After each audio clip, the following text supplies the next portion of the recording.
Hi and welcome. In 1992, I was asked to pop down to the USPG headquarters in London.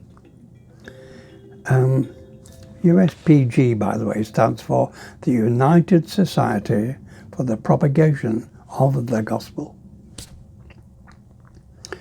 They asked me to produce and direct a program that not only illustrated their splendid work throughout the whole world, but also to pose questions regarding our own society and to remind the viewer of our history.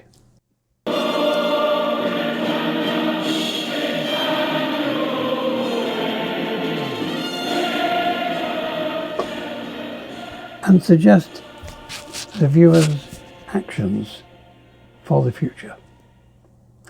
So, by the way, the viewer is you. So, almost 30 years have gone by. Have there been big changes, do you think? I would be very interested in your thoughts and your views. Please leave them. Oh, and please hit the subscribe button. It does make a big difference. Here then is 1992, A New World.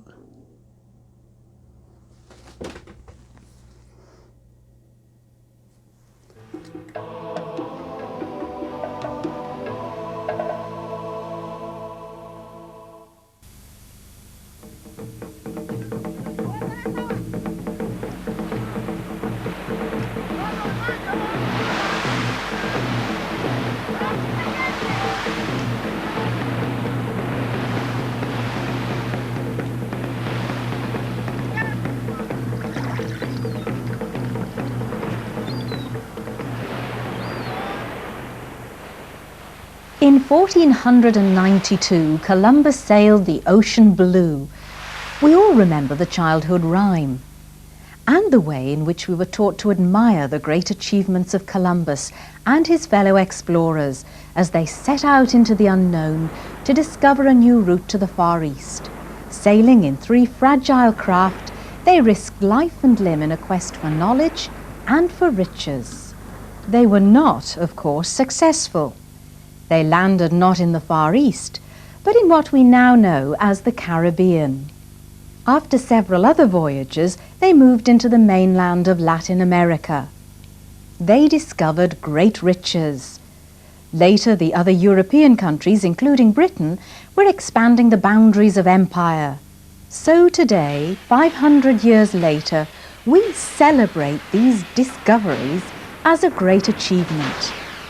But an achievement for whom? And a celebration for whom?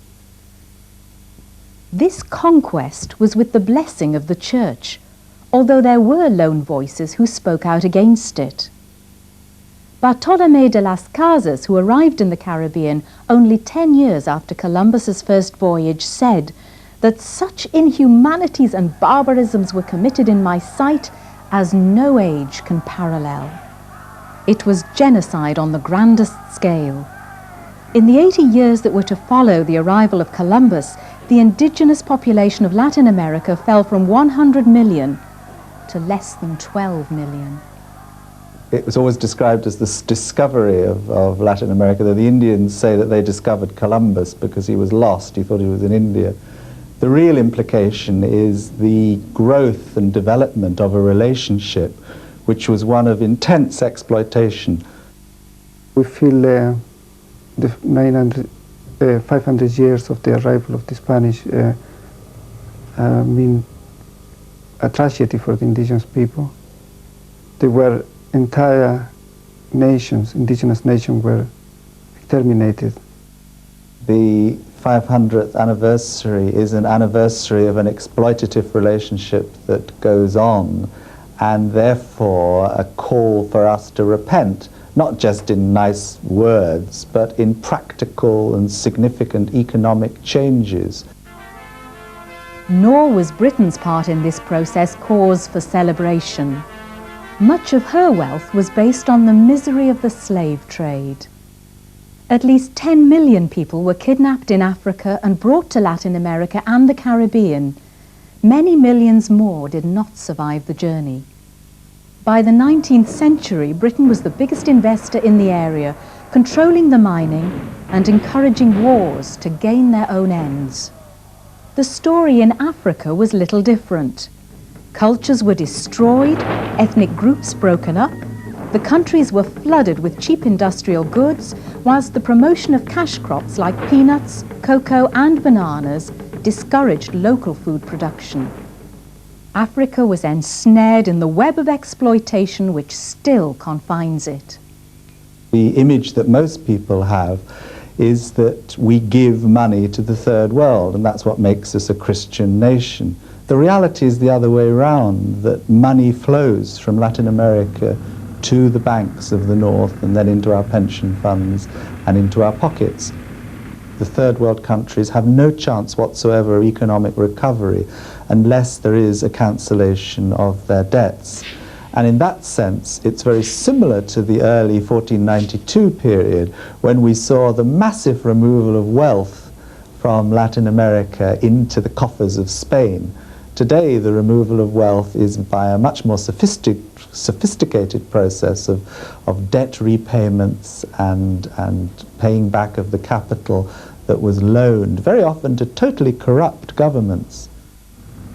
The roots of the international debt crisis lay in the boom in oil prices during the early 1970s. The large commercial banks, flooded with petrodollars from the oil-rich countries, desperately tried to find new clients to take these deposits. So they looked towards some of the third world countries as potential customers. The banks that made the loans were so eager to part with their money that they didn't bother to find out whether the countries were capable of making repayments or what the money was to be used for. The heads of some of the states used the money for personal gain or to buy arms to maintain their precarious positions. Then the countries of the third world suffered a setback on two fronts. Interest rates soared, and the price of basic commodities such as coffee, sugar and bananas, upon which many of these countries were dependent for income, fell sharply because of unfair trade patterns. Many were unable to repay their debts or even sustain the interest. The International Monetary Fund, dominated by America and other rich countries, stepped in to help them to reschedule their debts, but at a cost. The cost was to cut public spending and increase exports. Food subsidies were cut, as were health care and education. While I was High Commissioner, someone, I think from Barclays Bank, came to me and said, we've got 200 million pounds to offer the Malawi government here. They seem to be keen to have it. And will you use whatever influence you have, seeing people around who are decision takers in such matters, and ease the way for this to be invested in Malawi, which I did. And I've regretted it bitterly ever since. It's not just a good thing to slosh money into a third world country and think that it's going to produce benefit. You have to be very careful where you put it, and it has to go into something which will increase the income earning capacity of that country. Had I known then what I know now, I certainly wouldn't have gone along with the bank. I would have told them to get lost.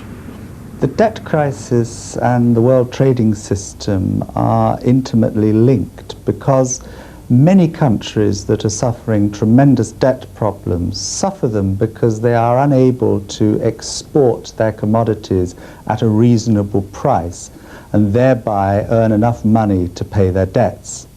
Any of the things that we take for granted, like our sort of morning cuppa or sort of 11 o'clock cup of coffee, are intimately linked with the poverty of people in the third world who produce them. The people getting rich out of that cup of tea and that cup of coffee are not the agricultural labourers on the tea estates in Malawi. They're the companies who are building up profits and the many middlemen and processors and so on. The actual amount of money that goes to the man on the ground or the woman on the ground is very low indeed. most of the countries in Africa are dependent on one or two primary commodities, the type of things we know very well in this country: cotton, tea, coffee, rubber, copper, tin, and so on. These primary commodities have had a very, very low price on the international market. To give you one small example, the bananas that we eat in this country come from the Caribbean, in particular from the Windward Islands. And we have a special agreement with the Windward Islands and the Caribbean to import our bananas from them. With the new agreement, the new common market, bananas coming into Germany or indeed any other European country can be sold on into Britain, probably undercut in price the bananas from the Caribbean, and as a consequence could easily put out of work hundreds of Caribbean workers in those particular islands. 1992, the year of the final implementation of the Single European Act. Europe is open for business. A Europe without internal frontiers. With 35% of the world's trade and a domestic market of 350 million people, it becomes the world's largest trading bloc, larger than the United States and Japan combined. The Act eliminates customs duties, some tariffs, and quota restrictions, and allows free movement of goods, of services, of people, and of money. A golden opportunity for new business and the creation of greater wealth. The Single European Act is taking place at a time of enormous conflict between the great trading blocs of the world, the United States, the European Community, and Japan. And because of that, the tensions that exist are likely to be reflected in the development of the European Common Market. The danger is that the European Common Market is going to be increasingly a market that will benefit trade between the rich northern industrialized countries. I think it's very difficult to think that we have become the people that we are today, the Europe that we are today, on that type of a system without assuming some responsibility for what is happening in the areas of great poverty of the Third World today. 1992 seems to me like the consolidation of an old world in which the powerful industrialized northern nations dominate the poorer nations of the south. And is there an alternative?